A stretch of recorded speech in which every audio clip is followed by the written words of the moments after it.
नमस्कार साथियों, स्वागत है आप सभी का आपके अपने YouTube चैनल राम राजा जीएस पॉइंट पर। जैसा कि मैं आपको बता दूं, मैं हर एक वीडियो में आपको एक इन्फॉर्मेशन देता हूं। इन्फॉर्मेशन ये है कि अगर आप मध्य प्रदेश से संबंधित किसी भी पर्टिकुलर एग्जाम की तैयारी कर रहे हैं तो ये जो वीडियो है, ये वीडियो आपके लिए बहुत उपयोगी हो सकता है। कैसा?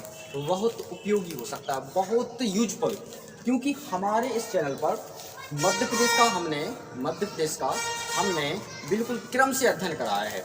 और अभी हमारा मध्य प्रदेश का ज्योग्राफी निपटा है, ज्योग्राफी को हमने ख़त्म किया है।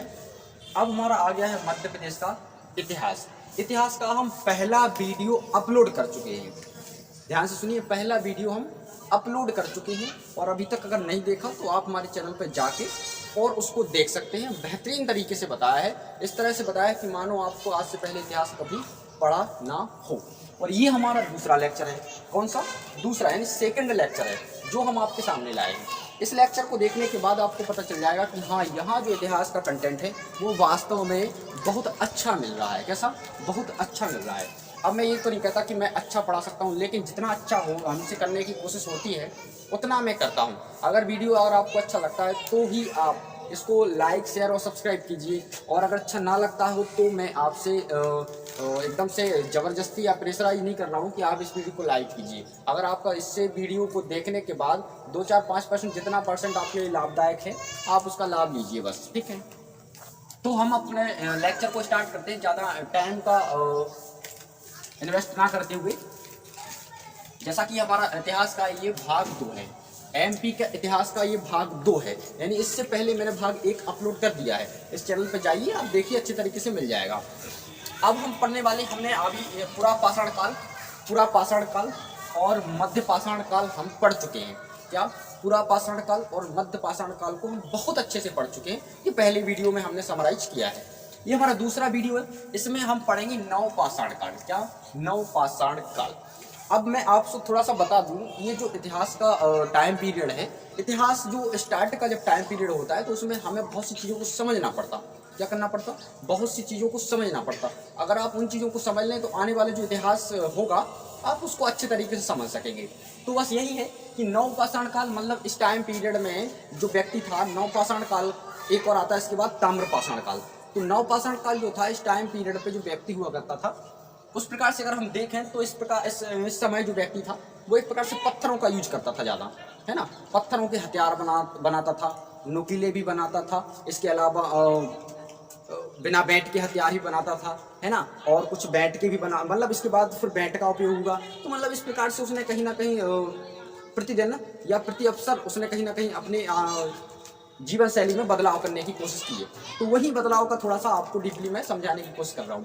तो यहाँ जो नवपाषाण काल था, यहाँ पर जो आदि मानव हुआ करता था वो एक प्रकार से देखा जाए तो एक प्रकार से पत्थरों का ज़्यादा उपयोग करता था। कैसा? ज़्यादा उपयोग करता था पत्थरों का। इसके अलावा बिना बैट के हथियार भी बनाता था। क्या करता था? बिना बैट के हथियार भी बनाता था। तो मतलब इस प्रकार की कुछ गतिविधियाँ वो अपने जीवन में करता था।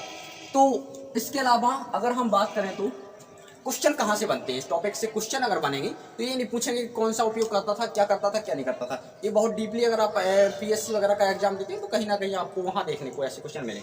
लेकिन जो क्वेश्चन हैं वो क्वेश्चन मैंने यहाँ पे लिखे हैं, बनते कैसे हैं, यहाँ पे क्वेश्चन बनते कैसे हैं। तो देखिए, यहाँ पर अगर पूछा जाए कि नवपाषाण कालीन जो साक्ष्य हैं, क्या नवपाषाण कालीन जो साक्ष्य हैं, साक्ष्य मतलब अवशेष, यानी उससे जो साक्ष्य उससे हमें पता चला कि इस टाइम पीरियड पर एक कोई काल हुआ करता था जिसको हमने नवपाषाण काल का नाम दिया है। तो उन साक्ष्य जो हमको मिले हैं उस टाइम पीरियड, उन साक्ष्यों को हम देखते हुए इसका अंदाजा लगा पा रहे हैं कि इस टाइम पीरियड कोई एक प्रकार से काल चल रहा था, यानी कि नवपाषाण काल चल रहा था। तो नवपाषाण क्वेश्चन पूछते हैं कि मध्य प्रदेश में, यहाँ हम इंडिया जी के नहीं पढ़ रहे हैं, एमपी जी के पढ़ रहे हैं। तो एमपी जी के अकॉर्डिंग मध्य प्रदेश में अगर आपसे पूछे कि नवपाषाण कालीन साक्ष्य जो हैं वो कहाँ मिले, तो आप वैसे अगर पूछें हाईलाइट तो आपको बताना है नर्मदा नदी के किनारे। नर्मदा नदी जो है उसके आसपास के टाइम पीरियड पर हमको नवपाषाण कालीन साक्ष्य मिले।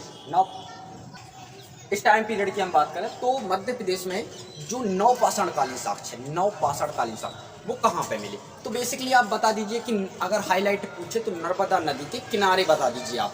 अगर ऐसा कुछ ऑप्शन में लिखा है तो, और अगर ऐसा कुछ ऑप्शन में नहीं लिखा है मेरे साथियों, तो ऐसा हमको बिल्कुल भी नहीं बताना। क्यों? क्योंकि क्वेश्चन थोड़ा डीपली अगर हमसे पूछ लिया, समझ लेना, थोड़ा डीपली अगर हमसे पूछ लिया तो क्या करेंगे? नदी नहीं पूछी अगर हमसे तो क्या करेंगे? तो डीपली अगर पूछते हैं तो इसका नाम आता है, एक जगह का नाम जिसका नाम है मनु भावन टोकरी। मनु भावन टोकरी ये एक जगह है, और ये भोपाल में एक जगह है। कहाँ पर? भोपाल में एक जगह है। तो ऐसा क्वेश्चन पूछा जा सकता है कि मध्य प्रदेश में नवपाषाण कालीन जो साक्ष्य हैं निम्नलिखित में से कौन सा है? आपको 3-4 और ऑप्शन दे दें अलग वाले, और एक ऑप्शन दे दें आपको मनु भावन टोकरी से जो मध्य प्रदेश का है। तो आपको याद रखना है कि मनु भावन टोकरी, क्या मनु भावन टोकरी, ये जो एक साक्ष्य है नवपाषाण कालीन, वो भोपाल जिले में आता है। कहाँ पर आता है? भोपाल जिले में है। इसके बाद एक दूसरा है नाम जिसका नाम है श्यामला हिल्स। श्यामला हिल्स का तो आपने नाम सुना है, वो जो मुख्यमंत्री का आवास होता है, आपको पता है ना, कार्यालय होता है। वहाँ पर जो देखा होगा आपने, बड़े तालाब के पास में भोपाल जाओ कभी तो वहाँ हमको देखने को मिल जाता है कि ये श्यामला हिल्स है, और उस पर वो बना हुआ है। ठीक है, तो एक प्रकार से ये श्यामला हिल्स वही है, नवपाषाण कालीन साक्ष्य वहाँ से ही मिले। इसके अलावा बालू कासम की पहाड़ी, आपने वो नाम सुना होगा, जाना पाव की पहाड़ी, इंदौर में आती है, आपको पता है ना। उसी महू के कुछ आसपास के इलाकों के समथिंग ये जो पहाड़ी है बालू कासम की पहाड़ी। आप वीडियो को लाइक शेयर सब्सक्राइब जरूर कीजिएगा, है ना। तो बालू कासम जो पहाड़ी है ये भी एक नवपाषाण कालीन साक्ष्य। कैसा? नवपाषाण कालीन साक्ष्य। तो अगर आपसे 3 जो साक्ष्य है भोपाल से, जैसे अगर आपसे पूछे मनु भावन टोकरी तो आप बता दीजिए ये भोपाल जिले में है। अगर आपसे पूछे श्यामला हिल्स तो आप बता दीजिए ये भी भोपाल में है। और अगर आपसे बालू कासम की पहाड़ी तो ये भी भोपाल जिले से ही लगती है शायद तक। तो इनका भी एक नवपाषाण कालीन साक्ष्य का उल्लेख यहाँ से हमको मिला है। ठीक है, अब अगर हम पूछें कि जबलपुर, देखिए मध्य प्रदेश में जबलपुर वही जगह है, आपको पता है, नर्मदा नदी के किनारे की जगह।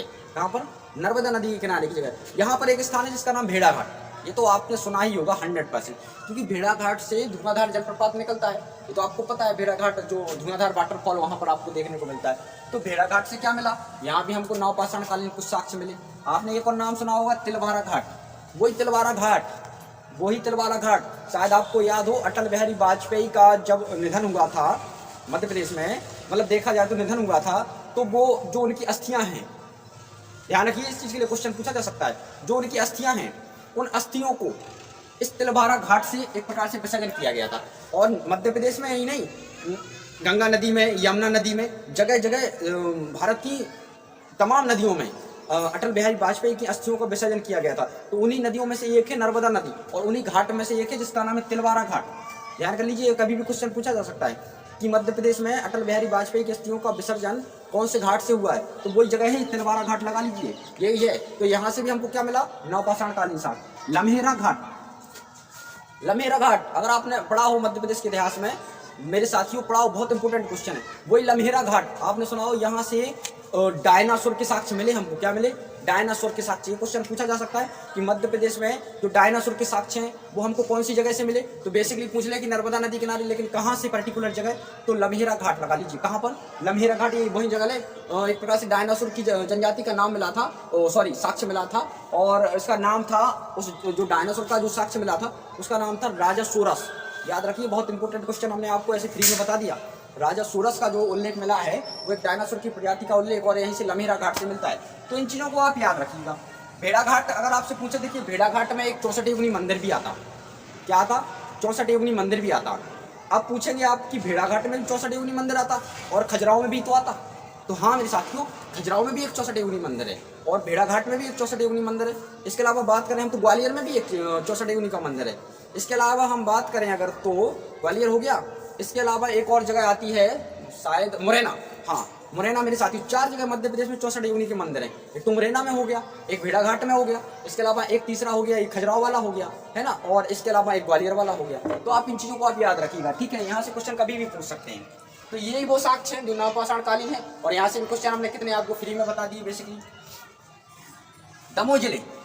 दमोह जिले में एक जगह है जिसका नाम है संग्रामपुर पहाड़ी, का नाम आपने सुना होगा। संग्रामपुर में एक शिखर है, मतलब कि वो देखा होगा आपने, सतपुड़ा श्रेणी का सबसे ऊंचा शिखर है शायद तक विंध्याचल, हाँ सॉरी, विंध्याचल पर्वत श्रेणी का सबसे ऊंचा शिखर है जिसका नाम सद्भावना शिखर, यही संग्रामपुर में आता। तो यहाँ भी हमको क्या मिला, नवपाषाणकालीन साक्ष्य मिला। तो इन चीजों को आप समराइज करिए और यहाँ से क्वेश्चन आप आराम से इजीली बना सकते हैं, ठीक है।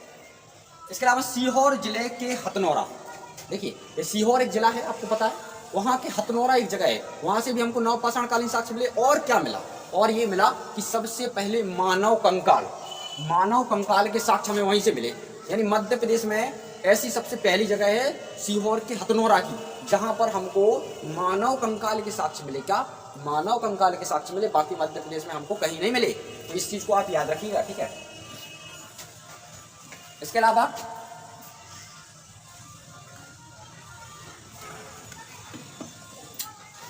अगर हम बात करें तो एक नाम सुना होगा आपने, आदमगढ़ होशंगाबाद जिले में आता। कहाँ पर आता, होशंगाबाद जिले में आता। और वहां से हमको क्या मिला, नवपाषाणकालीन तो साक्ष्य मिले, लेकिन उनके अलावा कुत्ता जो है, कुत्ते के कंकाल के हमको साक्ष्य मिले। तो तीन चीजें तो हमने आपको बेसिकली बता दी। डायनासोर के साक्ष्य जो हमको कहाँ से मिले, डायनासोर के जो साक्ष्य वो हमको लमेरा जो घाट है वहां से मिले, यानी जबलपुर के आसपास से मिले। मानव कंकाल का पूछा जाए तो आपको बता देना सीहोर के हथनौरा से, तो वो क्लियर हो जाएगा। अगर आपसे पूछे कि कुत्ते के कंकाल के साक्ष्य जो हमको एमपी में कहाँ से मिले, तो आप बता दीजिए आदमगढ़ से हमको कुत्ते के साक्ष्य मिले। इतने बेसिक तरीके से मैंने आपको बता दिया, आप ही देख लीजिए। इसके अलावा एरण, जो नाम सुना होगा आपने, एरण वो जगह है जहां से मध्य प्रदेश का पहला सती जो प्रथा का उल्लेख मिला है। सती प्रथा के साक्ष्य हमको कहां से मिले, एरण जिले से मिले। तो एरण का सती अभिलेख भी कहते हैं। एरण जो जगह है वो सागर जिले में आती, मेरे साथी, कहां पर, सागर जिले में आती। और वहां से हमको सती प्रथा का सबसे पहला प्रमाण मिला। जो सती प्रथा का अगर आपसे पूछे कहां से मिला, तो एरण से। इसको एरण का अभिलेख भी कहते हैं, इसको भानुगुप्त का अभिलेख भी कहते हैं। भानुगुप्त का अभिलेख क्यों कहते हैं मेरे साथियों, भानुगुप्त एक राजा हुआ करता था इस तरफ का, यानी कि कहा जा सकता है तो वो एक प्रकार से जबलपुर के आसपास के इलाकों का। तो उस समय जो एक भानुगुप्त का एक जो मंत्री था, सेनापति था, उसका नाम था एक प्रकार से गोपराज जो था, वो भानुगुप्त के साथ एक बार कहीं युद्ध लड़ने को गया था। तो उस मंत्री की मृत्यु हो जाने के कारण, जो गोपराज मंत्री था भानुगुप्त का, उसकी मृत्यु हो जाने के कारण क्या हुआ था कि उसकी पत्नी सती हो गई थी। मतलब एक प्रकार से जो गोपराज था उसकी पत्नी एक प्रकार सती हो गई थी। तो वो उसका साक्ष्य वहां से हमको मिलता है। तो वो चीज़ आप इसको समराइज कीजिए, ठीक है। इसके अलावा आपको बता दें तो इसको भानुगुप्त का अभिलेख भी कहते हैं और एरण का सती अभिलेख भी कहते हैं, सागर जिले में आता है। इसके अलावा एक और चीज़ मैं आपको बता दें, कब मिला था, ये 510 ईस्वी में मिला था। तो आप इस चीज़ को भी याद रखिएगा। और एक और चीज़ हम आपको बता दें, शिलालेख क्या कहलाता, तो पत्थर पे जो लिखा हमको लेख मिले उसको हम क्या कहते हैं, शिलालेख। अगर आपसे पूछे स्तंभ लेख क्या कहलाता, तो एक प्रकार से ऐसा एक स्तंभ टाइप का, एक पिलर टाइप का अगर हमको मिले, उस पर कुछ लिखा मिले तो हम उसको स्तंभ लेख बोलते हैं। अगर आपको गुहा लेख कहीं मिले, तो गुफा के अंदर जो शैलचित्र, जैसे आदमगढ़ की गुफाएं है ना, और भीमबेटका की गुफाएं, यहाँ पर जाइए आपको तो गुफा के अंदर जो हमको लिखे साक्ष्य मिलेंगे वो गुहा लेख कहलाते हैं। तो ये चीज़ें हमने आपको बता दी हैं। ये हमारा नवपाषाण काल हो गया। इसके बाद जो हमारा नेक्स्ट वीडियो आएगा वो ताम्रपाषाण काल का आएगा, ताम्रपाषाण काल का आएगा। तो आप इस चीज़ को समझ सकते हैं। मैंने आपको समराइज कर दिया, वीडियो बहुत अच्छे से एनालिसिस किया है।